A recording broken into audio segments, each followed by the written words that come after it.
Most people that feel self-conscious on camera think their problem is a lack of confidence, or energy, or not being natural enough. But after generating over 26 million views on YouTube for myself and helping other creators master speaking to the camera, I have learned that the real problem is simpler than that. And weirder. And if you've experienced this too, then you should know the problem is that you're not really connected to your viewer because you haven't chosen a frame for talking to your viewer. I'm going to give you 3 of the most useful frames today. Each one creates a completely different relationship with your viewer, and by the end of this, you'll know exactly which one to use and when. The first frame is the one that unlocks the most range for most people, and the one they're least likely to try naturally. It's this. The warning frame. You're not just making a video, you're warning someone you care about something that they should avoid doing because you've done it before them. First, let me warn you. If you don't choose a frame, then any video that you record without a frame is basically a video where your brain defaults to the same thing. I'm making a video that I want people to watch, and that thought, as basic as it sounds, puts your attention on yourself, on how you're coming across, on whether you're getting it right. And the moment your attention is on yourself, you stop communicating effectively, and you're not creating a relationship with the viewer. Having said that, back to the warning frame. Think about what it feels like to genuinely warn someone. Like a friend or a client, someone whose life you're invested in. Your body leans in, your voice drops, you make eye contact, you mean it. You're not thinking about yourself at all, you're thinking about them, about what they're about to get wrong if you don't get this across. That's the shift. And it instantly positions you as a guide who's been there and you can help them avoid making the mistakes. You've created that relationship by choosing this warning frame between you and your viewer without them even consciously being aware of it. And in some videos, this is the perfect frame to use. So before your next video, ask yourself, what is the one mistake my viewer is making right now that I genuinely wish I could stop them from making? Then record as if you're putting them aside to tell them. You won't sound stiff, you won't sound flat, you sound like someone who's genuinely invested in your viewer. Like I hope you feel that I am. Moving on to the second frame. The second frame is almost the opposite in tone, and it's the one that tends to unlock the most energy. It's this. This is cool, I just had to tell you about this. Now, I get it, this one can get misused, and when it does, it tips into hype and the viewer checks out. But stay with me, because done right, this is one of the most useful frames to talk to your audience with, especially if you're more of a reflective or less expressive type of communicator.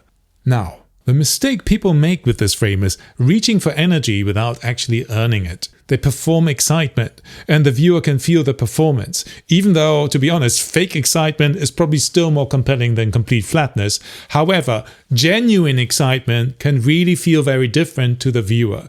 You want to imagine you've just solved a problem. You know, something that you didn't know before, and you can see exactly how it applies to the person in front of you right now that you're talking to. The thought underneath is this.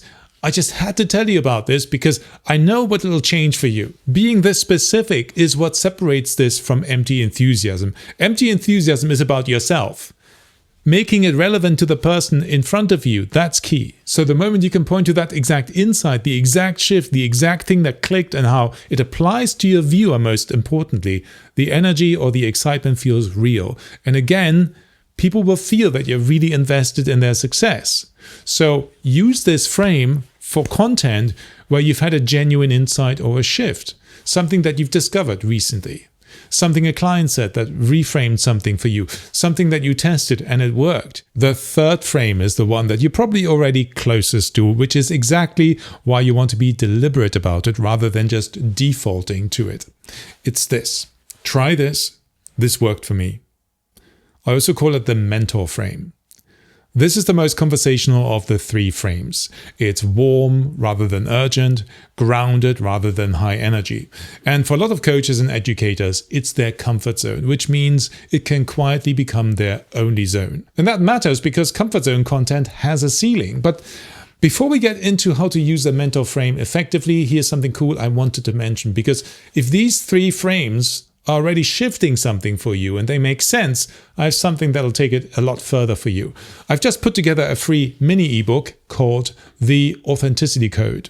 It gives you 9 frames for talking to your audience through the camera, including the 3 that we are covering today, plus 6 more that I use with my private coaching clients to help them build instant trust on camera and turn viewers into clients. The link to download is below this video. It's completely free, and if you're serious about changing how you show up on camera, it's the fastest way to go deeper than any single video can take you. Anyway, back to the mentor frame. The risk with a mentor frame is flatness. Without the urgency of the warning or the energy of the discovery, it can drift into general advice delivered in a pleasant voice, which is fine, but it lends itself to self-consciousness and just settling in and listening to yourself, which is not great. But this frame really works well when you load it with specificity. Not here's what worked for me as a vague gesture towards your experience, but the exact moment, the exact shift, the exact thing you noticed that changed how you showed up. The more specific you are, the more your viewer trusts you. And the more they trust you, the more they lean in. This is the frame for teaching a process, walking someone through something step by step, or sharing a personal story. It's steady, it's credible, and if your attention is on making sure your audience follows along, your audience will feel guided rather than talked at. Just don't let it become the frame that you choose by default, and don't start just listening to yourself while you're doing it. You always need to focus on the audience. Choose it because it's right for the video. Now, here's the biggest thing that most people miss, and it's what separates videos that feel flat from videos that feel alive all the way through. You don't have to choose just one frame for a whole video. You can move between them, like I have been doing in this video. And when you do it intentionally, the variety it creates is one of the most powerful things you can bring to your on-camera presence. Because the thing that kills engagement mid-video isn't a bad topic, it's that you're talking the same. It's the same unchanging energy delivered for 5 minutes, and that becomes just tiresome. Think about the best conversations you've ever had. They move, right? They shift tone. Someone warns you about something, then they walk you through what worked for them, and then they get genuinely excited about what's possible, right? You don't notice the transitions, you just feel engaged the whole way through because they take you on a journey. And that's what you want to do by thinking about combining frames. That way you create the same natural variation that happens in real conversation, but intentionally in service of the viewer. So, for example, you might open with a warning frame, putting the viewer in with the real cost of something going wrong, something they might be getting wrong at the moment.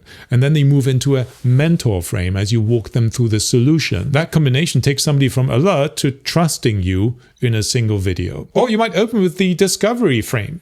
High energy, can't not share this, then land in the mentor frame as you slow down and show them exactly how you apply it. That takes someone from curious and excited to convinced. So the takeaway principle is this: match the frame to the job that part of the video needs to do. Once you start thinking this way, you stop asking, how do I come across well on camera?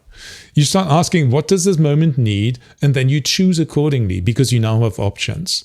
That's the shift from someone who's trying to perform to someone who's actually communicating and, dare I say, influencing their audience. If this made sense to you, then download the report below. And if you're curious how somebody like Ed Lawrence, the YouTube creator, talks to the camera, I've done a breakdown of one of his videos where I explain exactly how he talks to the camera in order to grow his brand and his cult following. Check it out here.